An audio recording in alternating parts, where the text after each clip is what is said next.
inocente, um dia de criança. E essa vagabunda aí passou e andou aqui na frente, que maldade. 6 dias antes da passagem do furacão Letícia. Não suba aí. Você vai cair, cuidado. Michi subia alto no escorregador do parque.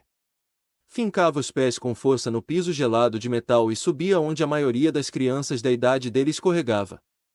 Michi fazia o contrário e depois vinha descendo rápido, plantando os pés na areia para equilibrar o corpo como se aquilo ele entendesse de mostra. Então, salteia feliz. Sorridente para sua mamãe, se coloca com brilho nos olhos esverdeados, imaginando que ela via tudo o que ele fazia. Mamãe, eu não vou cair. Disse feliz. Vai sim. Respondeu ela, preocupada e quase indo a seu encalço para salvá-lo da queda. Suba pela escada que eu cuido de você. Chegou mais perto, em dúvida. Oh, mãe, deixa. Contradiz com voz de criança em mimo. Não suba por aí. Entendeu? Áspera voz se tornou na tentativa de conter seu filho de uma queda iminente.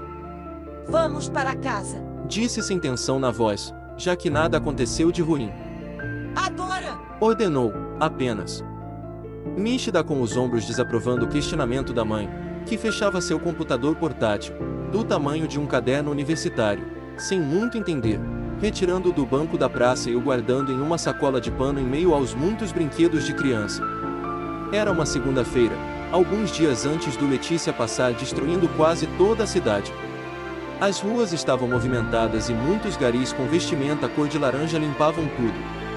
Eram ordeiros e concios de limpeza, mesmo sabendo que Letícia iria sujar tudo e que o trabalho deles no mínimo dobraria depois de passado o furacão. Havia trabalho, como sempre, para recompor a cidade de Curitiba como ecológica e o estender-se-ia por algumas semanas ainda a limpeza naquela região perto do Parque Barigui. Muito por fazer era planejado antecipadamente. O ritmo não era acelerado. Calmos e ordeiros limpavam sem muita pressa as calçadas de Petit Pavé e aparavam a grama ao redor dos álamos crescidos. Bom gosto do prefeito que se esmerava em providenciar limpeza e capricho. Para Michi aquilo não existia. Somente a sua mamãe era como um porto seguro elegante, um ancoradouro bem acabado e o edifício era a morada segura onde ele poderia ficar protegido de toda a moléstia trazida pelo vento de verão. Estava com vontade de dormir, cansado que ficou e o lugar mais tranquilo para cair no sono de verdade era a sua cama, o refúgio de paz do colchão e cobertor macios. Então, achou que aguentaria chegar até o apartamento do outro lado da rua. Ele não estava muito distante dali. Se a mamãe fosse rápida chegaria sem adormecer e daria para ver o elevador subir. Apertar o botão, pensou. Fazia dia ensolarado e a temperatura beirava os 25 graus. A testa de Michi estava úmida pelo suor que desprendia de seu corpo magro e alto. Jogou os cabelos, amendoados, compridos, lisos, para o lado da testa com uma das pequeninas mãos gorda, branca, sadia, rechonchuda e correu em direção ao colo protetor de sua única e verdadeira mãe agarrando-o com vontade. Aquela sim, não era a mãe da creche ou do ônibus, mas sim a sua adorada mamãe. Sentia-se feliz naquela tarde de verão. Sem escolinha. E todo o grande peito de mamãe com todo aquele cheiro que só ela tinha. Único, Michi suspirou abraçando com seus bracinhos o pescoço de tia encostando sua cabeça perto do pescoço para absorver o cheiro da sua mãe o mais que podia. Ficou feliz por ter a capacidade, já, de abraçar por inteiro sua mãe. Sentia-se grande, tal qual seu pai. Muito mais que antes, quando tinha seus 2 anos. Agora, com 3, parecia que o mundo se tornava menor e mais ao seu alcance. Não era mais morno como o peito de sua mãe e já não tinha o cheiro do leite que o amamentava. Mesmo assim, gostou daquele momento. Olhou irrequieto, torcendo o pescoço e viu a dimensão do parque, com suas árvores frondosas. Não sabia que eram álamos e que os veria pela última vez. Tinha a grama recém-aparada e varrida. Parecia que o seu instinto fazia apreciar aquilo tudo como se quisesse deixar em sua lembrança para sempre. Tia o levava no colo. Estava protegido. Amparado. Nada de ruim poderia acontecer a ele. Não sentia medo algum. Seus ouvidos aguçados percebiam que ali havia pássaros. Seu narizinho sentia a bruma de grama cortada. O cérebro refestelava-se por descobrir tudo muito mais rápido do que queria. Ele sabia distinguir o que era um passarinho. Depois o repentino barulho de uma bicicleta na ciclovia, ia rápido, beirando o lago do parque chamado Barigui. Nem sabia que o lago era artificial e que sua água era sempre a mesma, mas deveriam existir peixes e patos, pensou Miche. Desconhecia o jacaré. Todo lago tem. Não entendia sobre poluição ambiental ou depredação urbana. Miche teria que crescer mais para saber disso tudo. Para ele, o mundo era só alegria de cores e um campo enorme de coisas novas para se descobrir por si, sem fim. Quem sabe? O destino poderia lhe reservar o canto do quero-quero ou uma ponte sobre o lago. Ouviu, apenas. Ouviu, Miche estica o olhar por sobre a nuca de Tyr, enquanto ela caminhava em direção ao apartamento. Mais uma tarde de segunda-feira se findava e o sol começava a desaparecer no horizonte, dando lugar às sombras dos grandes prédios, e o Universal Tower era um deles a lançar sombra sobre o parque. Miche parecia querer dormir ali mesmo, no colo de Tyr. Estava exausto, e pensou, sentindo-se confortável, que se fingisse dormir, só um pouquinho, iria direto para a cama sem precisar tomar banho. Lançou o olhar para o céu e nem estranhou a silhueta do prédio estar tão acentuada que o normal. Que lá no alto reações químicas se processavam para conter radiação, coisa que nem imaginava existir. Ele não estava sujo, apenas um pouco suado, e isso não era motivo para tomar banho, cansado que estava. Depois, com certeza, um pouco antes da janta, tomaria seu banho. Mamãe haveria de deixar. Só hoje. Sem jardim de infância. Que bom, e foi o que aconteceu. Quando Tyr entrou no apartamento abrindo a porta, percebeu que Miche dormia em seu colo. Miche realmente caiu no sono, coitadinho. Disse baixinho e amorosamente Tyr, carinhando-lhe a testa suada. Seu rostinho rosado com pequenas brotoejas na mura enterneceu e não quis acordá-lo. Não seria justo com Miche. Antes do jantar o banho seria dado com sabor de alegria, como eram todos os dias desde o seu nascimento, em ares de erva doce. Miche cansou de no trajeto fingir sonolência e achou melhor se entregar à soneira que lhe dominara o corpo. Desfaleceu no colo da mãe, confiantemente. Tanto que Tyr o achou mais pesado que o costume. Crescia rápido e vigoroso. Ossos fortes, Tyr realmente começou a imaginar que Miche parecia, em sono, ser mais denso que quando acordado. Não sabia ter uma explicação. Poderia ser química, pensou.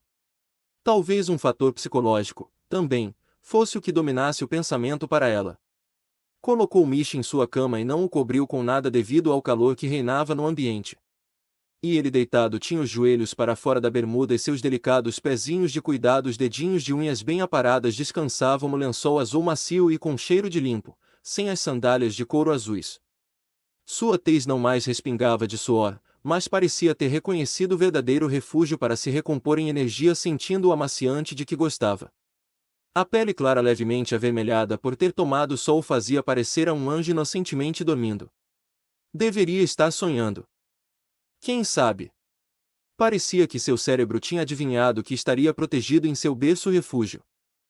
Tyr apenas recostou a porta do quarto e foi até a cozinha, em silêncio. Era hora de preparar o jantar e quando Miche acordasse iria comer junto de seu pai à mesa de jantar. Ligou a televisão que estava em cima da geladeira.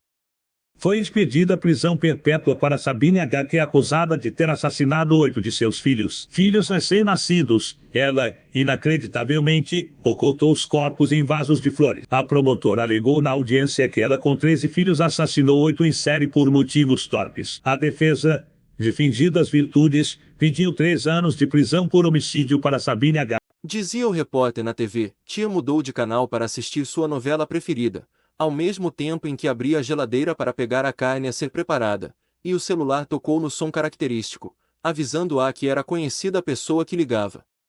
Tyr, automaticamente, larga a faca de cortar carne no balcão da pia. O telefone continua tocando.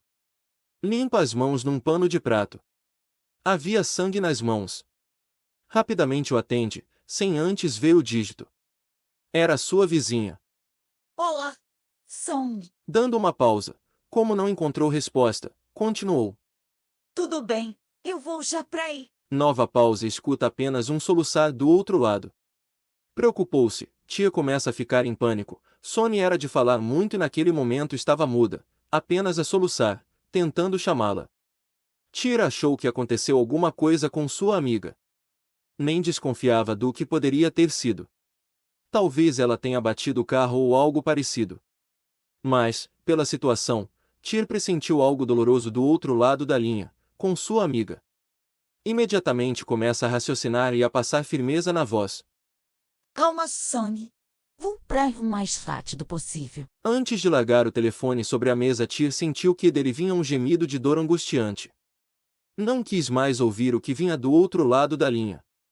Seu coração apertou-se no peito. 13.031, Pensou. Saiu em disparada para o apartamento que ficava ao lado, no mesmo corredor do 5º andar. Colocou a mão no trinco e o sensor automático avisou que estava trancada. Insistiu novamente, agora com um tom mais calmo na voz. O sensor não a distinguiu. Ela ficou desesperada e bateu forte na porta gritando, quase a falar mal, viu que era em vão bater e socar a porta, ou mesmo seus chutes não fizeram efeito no querer entrar. Ela não se abria. O porteiro eletrônico não a deixaria adentrar, não havia reconhecido a sua voz. O que fazer? Chamar o síndico. Poderia ser tarde. Então lembrou que em caso de emergência contra furacões e temporais, ou mesmo de um incêndio acidental havia uma senha de emergência. A senha de emergência. Pensou Tir, esforçando-se em lembrá-la. Mas qual é? Ela não lembrava, apenas que havia uma na soleira da lareira. Tir lembrou-se de quando a ganhou de Sônia. Vizinhas elas passaram a se precaver de acidentes. Trocavam as senhas de segurança entre si para o caso de algum sinistro. Era natural a troca de informações e Tir tinha a senha da porta de Sônia. Somente ela tinha recebido em confiança a senha. Correu em direção. Olhou para a soleira e automaticamente seus pés a levavam o mais rápido que podiam para perto da lareira. Estendeu uma das mãos e tateou a beira alta. Seus dedos, em tato, sentiram um cartão plastificado que imediatamente seu cérebro identificou. Os dedos se retesaram para pegá-lo. Empoeirado do tempo que ali esteve guardado. O cérebro de Tir turbilhonava em desespero. Precisava, naquele momento, ser ágil e não se deixar levar pelo nervosismo. Talvez uma respiração mais pausada, pensou. Como aquela que fazia na academia. Aspirou o ar enchendo os pulmões e voltou correndo para a porta do apartamento de Sônia. Tir, ao voltar para sua morada muito rápido, nem percebeu que deixará sua porta aberta. Como um raio de luz dirigiu o olhar para a abertura da chave. Ao seu lado havia como introduzir o cartão da senha. A pequena plaqueta bateu errado na abertura. A mão tremia. Cérebro desoxigenado imaginando o que poderia ter acontecido com a amiga. Tentou novamente, desta vez olhando bem a abertura. Introduziu a plaqueta de plástico vermelha, como um cartão comum. Nem lembrou que a porta do quarto de Michi ficará entreaberta. Não decorou o número 13.031 que estava escrito nele enquanto corria pelo caminho, achou que não precisava. Nem lembrava que teria que reter na memória o número. Tirou o cartão. Brigou com o cérebro para que este decorasse o número.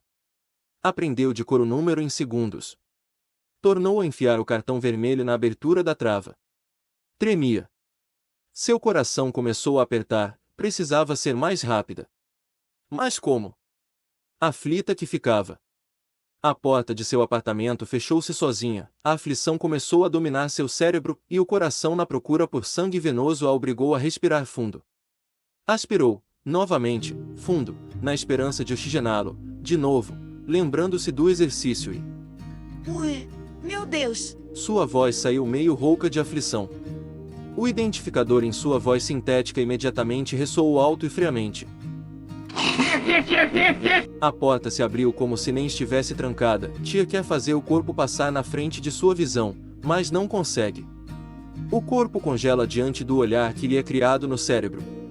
Este não comanda os seus sentidos estando entorpecido diante de tanta violência e assolação. Nem lembra que deixará a porta aberta. Fecha os olhos achando que era uma ilusão o que via. Achava que aquilo era imaginação. O cérebro confirmou, mandando-a abrir os olhos e encarar a realidade em reflexão. Alô? Tyr ajoelha-se ao mesmo tempo em que caminha para o centro da sala. Rasteja em direção ao corpo de Sonny, sente que seus joelhos são aquecidos pela poça de sangue do tapete. Vê Sonny em estado de choque, quase de cócoras, sentada no tapete ensanguentado, segurando a filha de 2 anos no colo. Horrorizada, Tyr tenta pegar na criança, mas não teve coragem. Seu coração saltou pela boca. Não sabia se gritava ou chorava. A mão espalmada apenas ansiou tocar no rosto de Outlady. Tremeu, então, ao tentar chegar perto. Seus olhos custavam a acreditar naquilo que viam. Correu-os para o celular largado no chão, quase perdido. Seu cérebro a mandou se levantar e ir a ele. Seu corpo, por instinto, caiu para trás sem forças. Quase torceu o pulso com o peso do corpo a ser lançado contra, em repulsa. Chorou, seu cérebro a mandou tentar de novo. Ele tinha que ser mais forte que o corpo naquele instante de terror. Concentrar-se. E nova corrente elétrica cruzou sua espinha, eletrificando-a, fazendo os nervos pulsarem e os músculos queimarem laticamente. Tia conseguiu se levantar e pegar o celular em desespero. Esqueceu o pulso aberto, dormente da dor. Pelo amor de Deus, alguém me ajude! Gritou. Pelo amor de Deus, alguém me ajude! E ficou soluçando, no que nem menos Tyr terminou de expirar o ar, entrecortada pelos soluços. Uma voz ao telefone lhe disse para manter a calma, respirar fundo e tentar informar o que acontecia. Tyr, procurando raciocinar, fez o que lhe dizia a voz do policial. Não sabia nem como havia teclado o botão vermelho da polícia. Ao celular e aos poucos, entre prantos, narrou o que havia acontecido com a pequenina Outlady e como estava Sonny, imbatida.